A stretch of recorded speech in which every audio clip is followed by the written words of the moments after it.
Hello everyone, this is आंचल त्यागी। और इस video में हम बात करेंगे एक टॉपिक के बारे में जो कि है वायरस। वायरस से आपको हर एक पेपर में कोई ना कोई क्वेश्चन देखने के लिए मिल ही जाता है। वायरसेस के अलावा प्रियोन्स क्या होते हैं, इसके बारे में हम बात करेंगे इस वीडियो में। ठीक है, ये है आपका चैनल जिसका नाम है नेक्स्ट टीचर। और मुझसे आप पहले भी रूबरू हो चुके हैं, मुझे आप लोग जानते हैं। मैं यहाँ पर आपको स्पेशली बायोलॉजी से जो संबंधित टॉपिक्स हैं उनके बारे में आपसे डिस्कस करती हूँ, उनके बारे में पढ़ाती हूँ। चलिए शुरू करते हैं आज का टॉपिक जो है कि अपना वायरसेस। अगर उससे पहले आपने हमारा जो ऐप है एम कृति उसको डाउनलोड नहीं किया है तो प्ले स्टोर से जाके आप इस ऐप को डाउनलोड कर सकते हैं। यहाँ पर जो आपके टीचिंग एग्जाम है, specially super TET, junior TET और यूपी टेट, सी टेट, इनके रिगार्डिंग जो आपको वक्त पे जब भी उसका एग्जाम होगा, सभी वीडियोज यहाँ पर आपको मिल जाएंगी। अभी जो जूनियर टेट का पेपर प्रस्तावित है आने वाले दिनों में, कल ही आई थिंक उसकी डेट डिक्लेयर हुई है, तो उसके जो एक कोर्स है वो यहाँ पर लॉन्च हो चुका है। तो अगर आप लोग उसको पढ़ना चाहते हैं, उसका हिस्सा बनना चाहते हैं, तो ऐप पर जाकर या फिर सर का जो नंबर है उस पर आप व्हाट्सएप करके उसकी जानकारी ले सकते हैं। बात करते हैं वायरस के बारे में। वायरस वायरस का अर्थ होता है वीनम, जहर या फिर पॉइजन फ्लूड। ठीक है, इवानोस्की जी थे जिन्होंने सबसे पहले इनको डिस्कवर किया था टोबैको प्लांट लीव से। टोबैको प्लांट लीव से इन्होंने इसको डिस्कवर किया था। इन्होंने देखा था कि जो कुछ तो है जो बैक्टीरिया से भी छोटा है, और टोबैको प्लांट जो प्लांट है इसमें एक बीमारी को कोज करने का कारण बन रहा है। उन्होंने उसको अलग निकाला, वहां से प्लांट से अलग किया। तो उन्होंने देखा कि जो इसका साइज था ये बैक्टीरिया से भी छोटा था। बैक्टीरिया से भी क्या है, छोटा है। और जो बैक्टीरिया प्रूफ फिल्टर होते हैं उनसे ये पास हो जाता है। तो इस वजह से इसको एक अलग कैटेगरी में डाला गया जो कि है वायरस।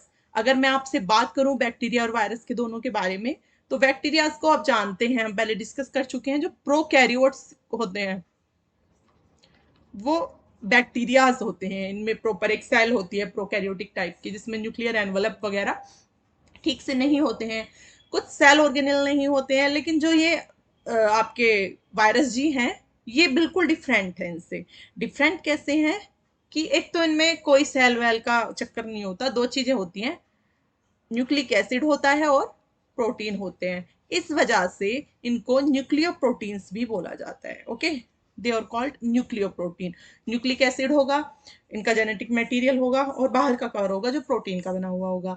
तो न्यूक्लिक जो एसिड है वो हो सकता है आरएनए हो, और कुछ में डीएनए भी देखने के लिए मिलता है। ठीक है जी। फिर एक और साइंटिस्ट आए, बेंजरिंग। इन्होंने कहा इनको इन्फेक्शियस लिविंग फ्लूड। एक्चुअली जो इन्फेक्शियस लिविंग फ्लूड है, ये जो हम टर्म पढ़ रहे हैं, ये एक दूसरी टर्म का एक इंग्लिश में रूपांतरण कर दिया गया है। जो स्पेसिफिक टर्म थी that was contagium vivum fluidum. Contagium vivum fluidum. अब ये क्या बलाती, ये था, देखिए मतलब यही है कि इन्फेक्शियस लिविंग फ्लूड मतलब एक ऐसा फ्लूड है जो लिविंग है और इन्फेक्शन कॉज कर रहा है। कारण क्या था कि जिस टोबैको प्लांट जो लीव थी, टोबैको मोजेक, जो ये रोग था, एक इन्होंने प्लांट लिया बेजरिंग्स ने, और इन्होंने क्या किया, उसमें से एक एक्सट्रैक्ट निकाला, उसको निचोड़ निचाड़ के उसको पौधे के अंदर से निकाल लिया, एक कोई फ्लूड। और एक उस फ्लूड को एक हेल्दी जो प्लांट था उसके अंदर डाल दिया, उसको डाला उसके अंदर।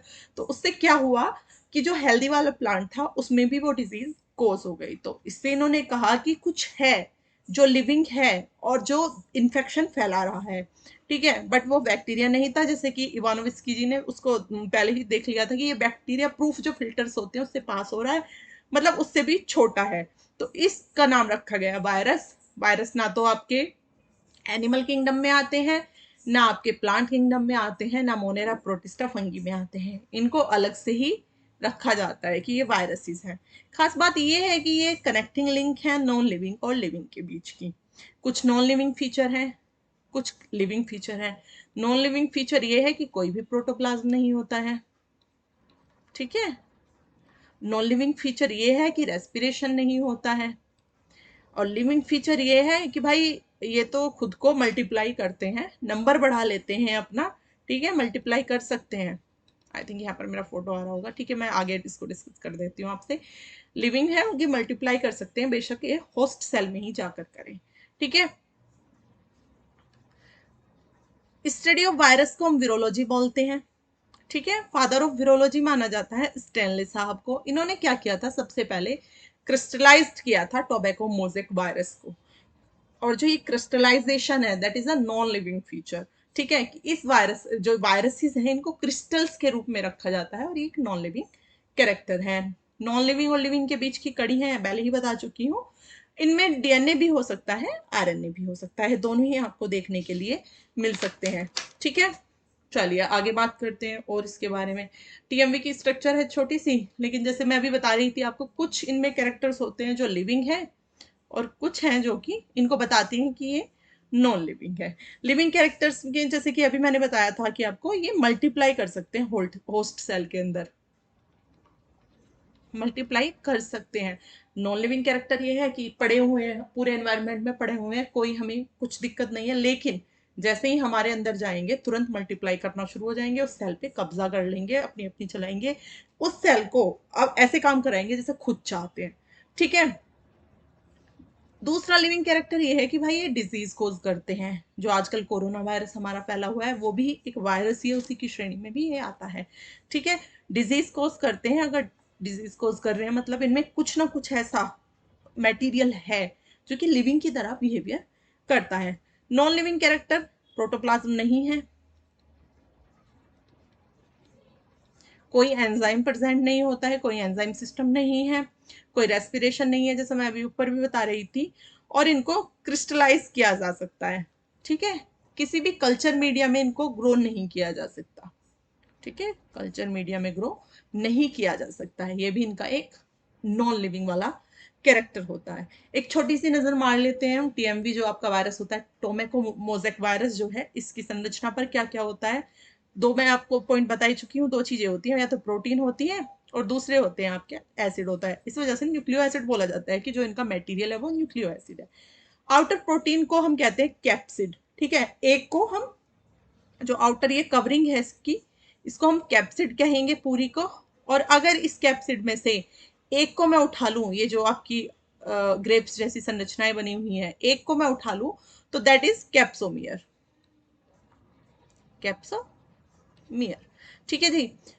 दूसरी आपकी आ जाती है बात कि जो इनर पार्ट है उसमें न्यूक्लिक एसिड होता है और जो कि सिंगल स्टैंडर्ड आरएनए होता है। ये क्वेश्चन भी कई बार देखा गया है ना कि हमारे परीक्षाओं में कि किस में आपका डबल स्टैंडर्ड आरएनए पाया जाता है, गिव मी सेकंड, किस में आपका डबल स्टैंडर्ड आरएनए पाया जाता है, तो उस कौन कौन से हैं भी हम बात करेंगे उसके बारे में भी, ठीक है। तो ये सिंपल सी एक संरचना है, बीच में होलो कोर है जिसमें आरएनए, सिंगल स्टैंडर्ड आरएनए ये पड़ा हुआ है आपका, और ये बाहर एक कवर है जो कि कैप्सिड का बना हुआ है और जिसकी यूनिट को हम कैप्सोमियर बोलते हैं, ठीक है। नेक्स्ट आते हैं बैक्टीरियोफेगिस। बैक्टीरिया और फेगिस मीन्स भक्षी या खाने वाले, भक्षण करने वाले, मतलब जो बैक्टीरिया को खा जाए ऐसे। और बैक्टीरियोफोज फेजिस क्या होते हैं, ये वायरस होते हैं, ठीक है, लेकिन ये बैक्टीरिया को खा जाते हैं। तो दैट एक एक रीजन जो बोला जाता है कि गंगा का पानी कभी भी सड़ता नहीं है, बोला जाता है ना कि गंगा जल कभी खराब नहीं होता, उसमें दैवीय शक्ति है। तो उसका एक कारण ये बैक्टीरियोफेजिस भी हैं। ये जो बैक्टीरियोफेगिस हैं हमारे, ये गंगा जल में पाए जाते हैं और उसमें जो भी बैक्टीरियाज होते हैं, ठीक है, जो भी उसको सड़ा दें जल को या उसको हानि पहुंचाएं, उनको ये बैक्टीरियोफेगिस खा जाते हैं पहले से ही। तो अगर बचेंगे ही नहीं बैक्टीरियाज तो दूषित कहाँ से होगा, ठीक है। तो गंगा जल को ना सड़ने से बचाने के लिए ईश्वर ने बैक्टीरियोफेगिस उसमें ऑलरेडी नेचुरल रूप से ही दिए हुए हैं कि ये गंगा जल को सड़ने नहीं देंगे। तो जो अपने वायरस हैं बैक्टीरियोफेगिस वाले, इनको डिस्कवर किया था वोर्ट ने 1915 में, ठीक है। नाम जो दिया है इनको बैक्टीरियोफेगिस, ये दिया है डी हैरेल ने, ठीक है। और इनको ईटर्स ऑफ बैक्टीरिया बोला जाता है कि ये बैक्टीरिया को खाने वाले हैं, बैक्टीरिया भक्षी हैं, ओके। अगर इसकी संरचना की बात करें, थोड़ा सा और डिस्कस करेंगे इसके बारे में यहाँ पर हम। तो ये मेरे फोटो में थोड़ा छुप गया होगा, भी ऊपर देख लेंगे। तो ऊपर हेड होता है एक हेक्सागोनल, टेडपोल लाइक स्ट्रक्चर होती है इनकी,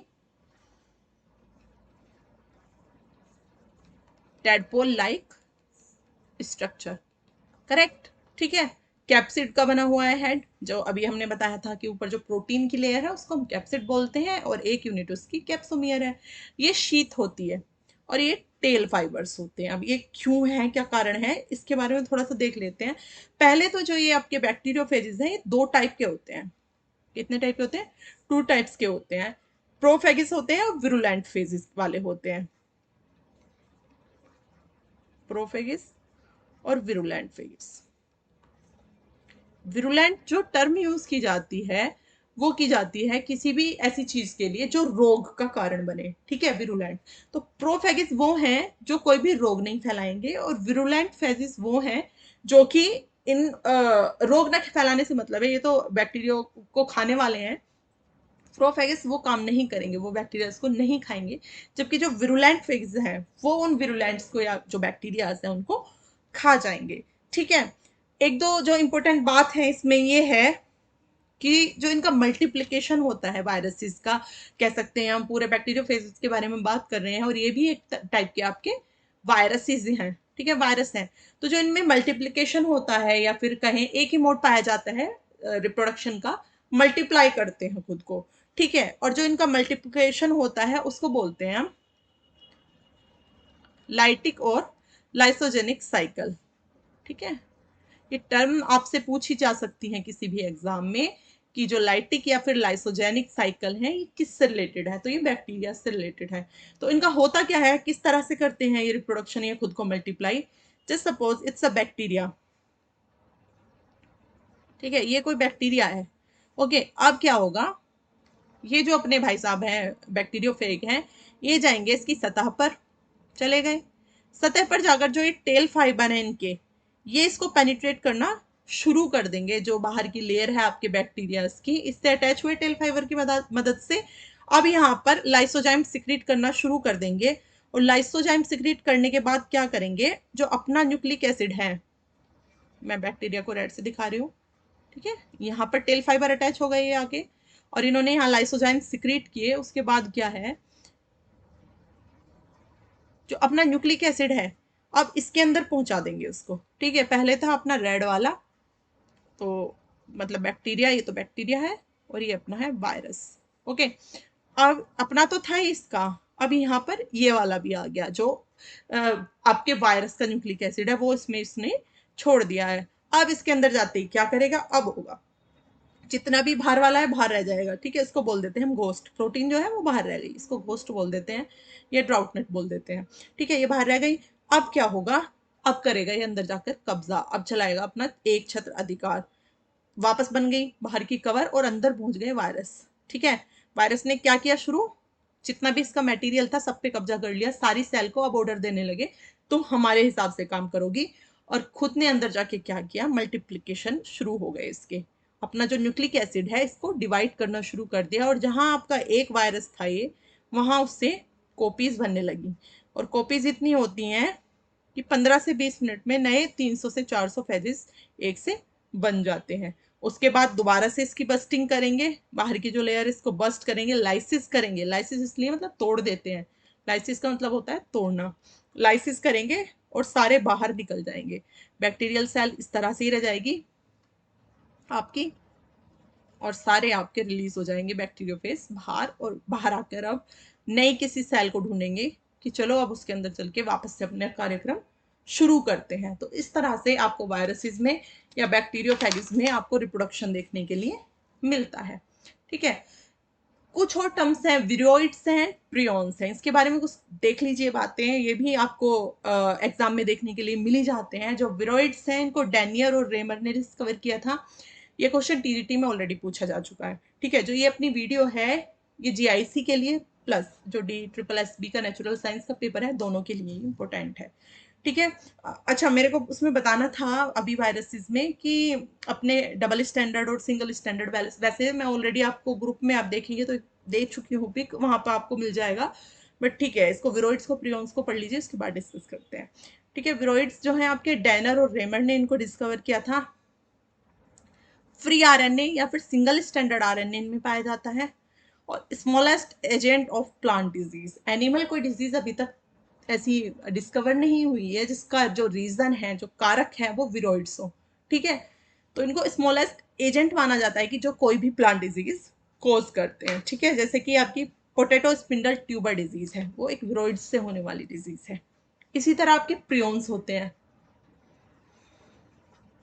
ठीक है, प्रियोन्स क्या होते हैं? प्रोटीशियस पार्टिकल्स होते हैं, मतलब प्रोटीन के बने हुए पार्टिकल्स होते हैं। जो नाम दिया था वो प्रूसिनर ने दिया था। ठीक है, एक जनरेशन से दूसरी जनरेशन में पास हो जाते हैं। और एग्जाम्पल है इनके मैड काउ डिजीज, कुरु, ये हमने पहले भी सुने हुए हैं।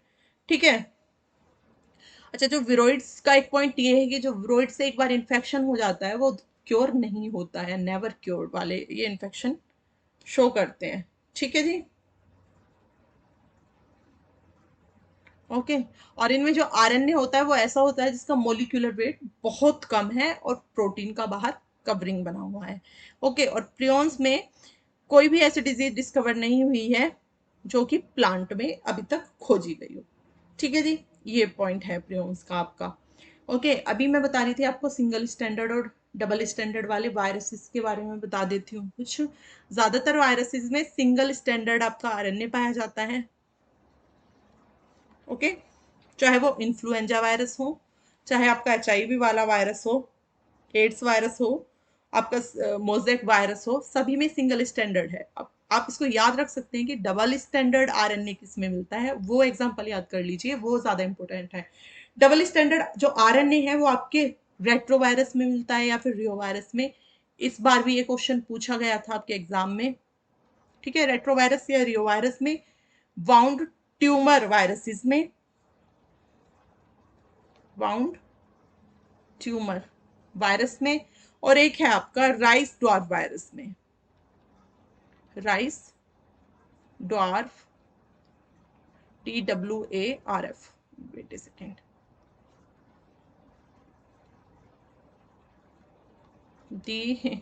DWARF, राइस ड्वार्फ वायरस में। ठीक है, बात करें अगर इकोनॉमिक इंपोर्टेंस की वायरसेस की, तो क्या क्या होती है? कुछ यूजफुल एक्टिविटीज इनकी हेल्प से हम परफॉर्म कर सकते हैं, जैसे कि वायरल जो इन्फेक्शन होते हैं, जो वायरल इन्फेक्शन हमारी बॉडी में हो जाते हैं, उनका मैकेनिज्म क्या होता है। ठीक है, उसके लिए हम वायरसेस ही यूज करेंगे। ठीक है, उसके लिए हमारे वायरसेस यूज होते हैं। इसके अलावा जो गंगा वाला मैंने बताया था अभी एग्जांपल, बैक्टीरियोफेज हैं जो खुद वायरस हैं, वो हमारे लिए इकोनॉमिक इंपोर्टेंस रखते हैं, यूजफुल है, क्योंकि गंगा जल को शुद्ध रखते हैं, वो उसको दूषित नहीं होने देते हैं। इसके अलावा कुछ बैक्टीरियल डिजीज को कंट्रोल करने में वायरस का यूज किया जाता है। कुछ बैक्टीरियल डिजीजेस को कंट्रोल करने में वायरस का यूज किया जाता है। सोर्स ऑफ वैक्सीनेशन है, क्यों? क्योंकि जैसे कि कुछ डिजीज हैं, जैसे और छोड़िए अभी कोरोना ही चल रहा है या फिर पोलियो है, तो जो वैक्सीन होती है वो कैसे बनाई जाती हैं? कभी कभी क्या किया जाता है, हम लोगों में इम्यूनिटी जनरेट करने के लिए जो वैक्सीन में जो उस पर्टिकुलर डिजीज का कारक है, जो उस डिजीज के लिए जिम्मेदार है वायरस, उसी की माइल्ड फॉर्म या उसकी इनएक्टिव फॉर्म दे दी जाती है। और इस तरह से हमारी बॉडी में अगर वो जब माइल्ड फॉर्म में जब जाते हैं तो हमारी बॉडी प्रोड्यूस करती है एंटीबॉडीज, और फिर हमारी बॉडी में क्योंकि क्षमता होती है कि कोई एक बार वायरस आ गया तो उसको मेमोराइज रखो कि ये वाला आया था, और दोबारा जब जाएगा तो वो तैयार रहेंगी हमले के लिए। तो हमारी बॉडी में क्या करेंगे, इनएक्टिव फॉर्म में वो वायरस प्रवेश करा दिए जाते हैं, हमारी बॉडी में एंटीबॉडीज बन जाती हैं, सिस्टम हमारा काम करने लगता है। अब अगर इन फ्यूचर हम उस इन्फेक्शन के फिर से बोले तो उस इन्फेक्शन के हम फिर से टच में आए हैं कहीं से, या हमें इन्फेक्शन हो जाता है, तो जो हमारी एंटीबॉडीज थी, जिन्होंने मेमोराइज कर लिया है, मेमोरी सेल भी होती है हमारी एंटीबॉडीज में, वो अब तैयार है, उनको याद है कि ये वाला जब आपका बाहर से फैक्टर आया था, ये वाला वायरस आया था, तो हमने इसको ऐसे मारा था, और अब दोबारा आएगा तो बिल्कुल वो हथियार लेके तैयार रहेंगी और उनको आराम से खत्म कर सकती हैं, और हमारी वायरस उस वायरल इन्फेक्शन से या वायरस से रक्षा कर सकती हैं। ठीक है, एज ए वेक्टर भी यूज किया जाता है बायोटेक्नोलॉजी के क्षेत्र में।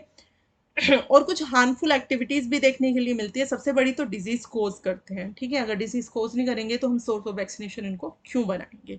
ठीक है, ह्यूमंस में भी है, प्लांट्स में भी है, बहुत सारे आपके एग्जाम्पल हैं, जिसका आपको एक चार्ट ऑलरेडी मिल चुका है ग्रुप में, उसको ध्यान से आप नोट्स की फॉर्म में रख सकते हैं।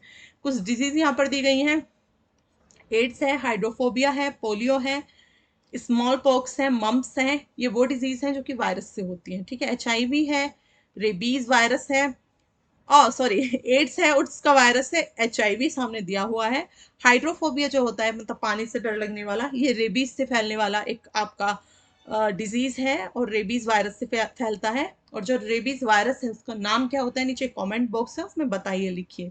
पोलियो है एंटीरोवायरस श्रेणी में जो आता है। स्मॉल पॉक्स छोटी माता जिसको बोलते हैं, वेरियोला है, और मम्स आपकी पैरामाइक्सो वायरस से फैलती हैं। ठीक है, ये थी अपनी एक छोटी सी वीडियो जिसमें हमने बात की थी आज वायरसेस के बारे में। एक और इम्पोर्टेंट पॉइंट है जो कि स्मॉलेस्ट वायरस आज तक का नॉन है, वो है foot and mouth disease virus. ठीक है, फुट एंड माउथ डिजीज जो है ये आपको मिलती है गायों में देखने के लिए। गायों में अगर आप लोग गांवों से संबंधित हैं तो आपने देखा होगा कि कभी कभी गाय वगैरह के लिए वैक्सीनेशन वाले आते हैं। हिंदी में इस बीमारी को बोला जाता है खुरपका मुंह पका। ठीक है, तो उसकी वैक्सीनेशन दी जाती है अपने आपके जो भी पालतू जानवर होते हैं उनके लिए। तो वो वायरस स्मॉलेस्ट वायरस है, और लार्जेस्ट वायरस है आपका स्मॉल पॉक्स वायरस। जो आपकी छोटी माता होती है उसका वायरस लार्जेस्ट वायरस है अब तक की नोन। ठीक है, ये था अपना छोटा सा वीडियो। इसमें आज हमने वायरसेस, प्रियॉन्स और विरोइड्स के बारे में बात करी थी। मिलेंगे अपनी नेक्स्ट वीडियो में। Thank you.